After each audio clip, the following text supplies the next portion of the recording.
The first day of retirement, I was happy. No alarms, no deadlines, no pressure. I made tea, sat in the sunlight, watched the world go by without needing me. And for a moment, it felt like freedom.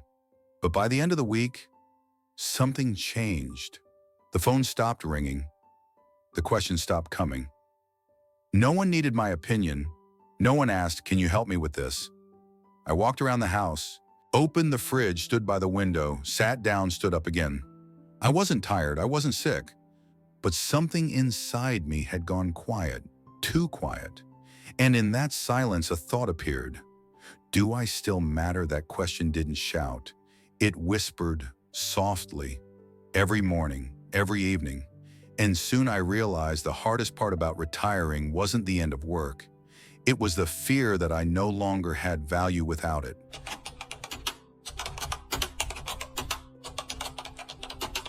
At first it feels like a break, a well-earned rest. But soon something strange begins to happen. You wake up and don't know what to prepare for.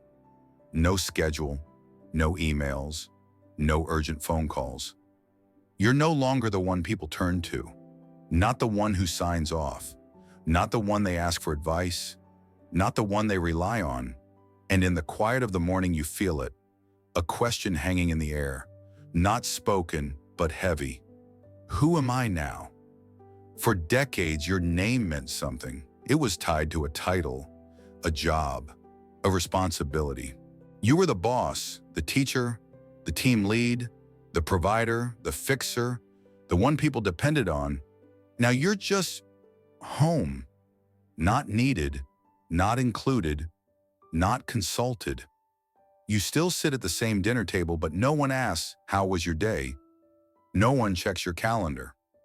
No one waits for your decision. And slowly it feels like you've been erased from a world you used to help keep moving. You watch your children run their own lives. Your colleagues move on without pause. And even though you should feel proud, you feel empty. Not because you miss the job, but because you miss being someone. You walk through your home and realize your role is gone, but your heart is still here. Your presence has nowhere to land. And that is where the ache begins. In your mind, you replay the past, the meetings, the goals, the deadlines, the version of you that used to walk with certainty. Where did that person go? Why does this version of you feel smaller, quieter, almost invisible?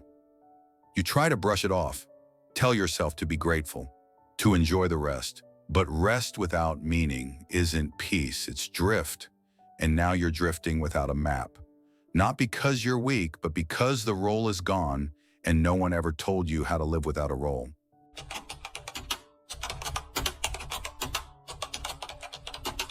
You spent a lifetime trying to be someone, a title, a position, a role people respected. And for a while it gave you something real: direction, purpose, even pride. But now that it's gone, what's left? Just you. And maybe that feels like nothing. But the Buddha taught something different. Something most of us never hear until we're broken enough to listen. He said you were never the role, never the job, never the title on your door, never the salary, the applause, or the approval. All of that was borrowed. Useful maybe, but not you. What you truly are cannot be named. It cannot be given by others, and it cannot be taken away. You are not your usefulness. You are not your productivity. You are not what others expect from you. You are presence. You are awareness. You are stillness with a pulse. An old monk once said, "When the candle burns out, the flame doesn't die, it changes form." That's you. You're not less. You're just changing shape. And in that change is the invitation you've been missing. Because now, without a title, you get to meet yourself without labels. Not the employee, not the expert, not the caretaker. Just you, raw, uncovered, still breathing. The Buddha never asked, "What did you do?" He asked, "Were you awake while doing it?" That's the difference. The world may forget your name, your achievements, your roles. But the way you sat in silence, the kindness in your presence, the peace in your breath, those remain. Not in titles, but in truth. So know you're not worthless, you're weightless, finally free to rest in who you are, not what you've done. And that is not the end. It's the beginning of something real.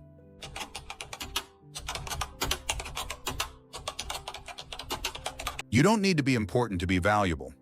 You don't need a title to be meaningful. But when you've lived for decades being measured by results, it's hard to see the worth in just being. The mind will tell you, you've done nothing today. You're just wasting time. You're not needed. But that voice is not truth, it's habit. And the only way to break the habit is to build a new one. Here's a practice, simple, quiet, but powerful. Each evening before you sleep, write down 10 things you did well today. 10 small things, not to impress others, but to remember yourself. Maybe you watered the plants. Maybe you called a friend. Maybe you didn't lose your patience when you could have. Maybe you listened instead of interrupting. Maybe you took a walk, stretched your body, made someone smile, breathed through a hard moment. Didn't give up even when it felt easier to disconnect. Maybe you simply showed up. The point isn't perfection, the point is presence, to notice, to name, to honor the ordinary that is keeping you alive and human and whole. You may think, but those things don't matter. They do, because life isn't measured by what the world applauds. It's measured by what you do when no one is watching. And if you can find peace in your own quiet rhythms, you have found a strength that nothing outside of you can give or take away. So tonight, just try. One piece of paper, 10 lines, 10 small truths about what you've done today that made the world, or even just your room, a little better. This is how you remind yourself you still matter. Even if no one says it, even if nothing looks grand, you do.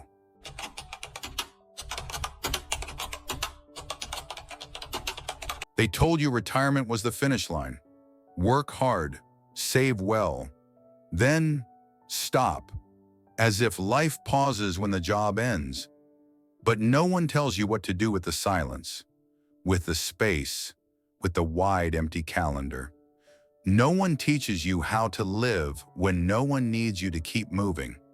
But here's what Buddhism teaches. The absence of activity is not emptiness. It is a return to breath, to presence, to the part of you that always waited patiently beneath the noise. All your life you were busy becoming what others expected: a parent, a provider, a leader, a protector, a problem solver. But now there's space to become something else. Not for anyone else, but for you. Retirement is not the end. It is the doorway to everything you never had time to feel, to the walks you didn't take, to the stories you never wrote, to the long mornings that ask nothing except that you be present. You are not vanishing, you are returning. Returning to simplicity, to quiet, to the beauty of not rushing. Returning to the joy of doing something not because it's expected, but because it's kind. Returning to who you were before you were busy being someone. You may not be praised or recognized or needed in the ways you once were, but now you get to learn how to need yourself, to find value not in how the world sees you, but in how gently you can sit with yourself. So don't see this as a closing, see it as an opening. Don't look at the stillness as punishment. Look at it as permission. Permission to rest, to reflect, to begin again with nothing to prove and everything to feel. And now that you've stepped through the door, what might you find on the other side?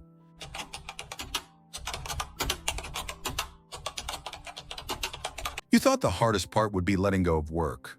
But it wasn't. It was letting go of who you thought you were because of it. The title, the purpose, the identity wrapped around being needed. And now there's silence.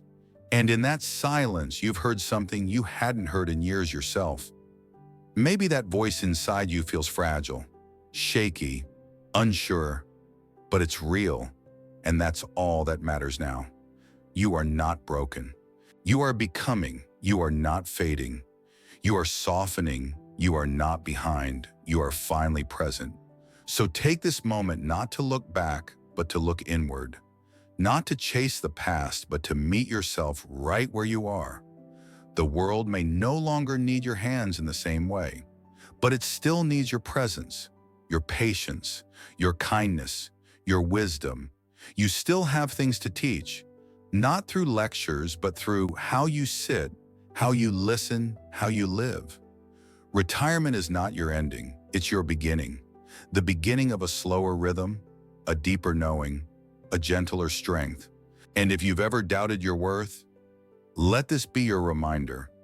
You were never just your role. You are still here, and you still matter.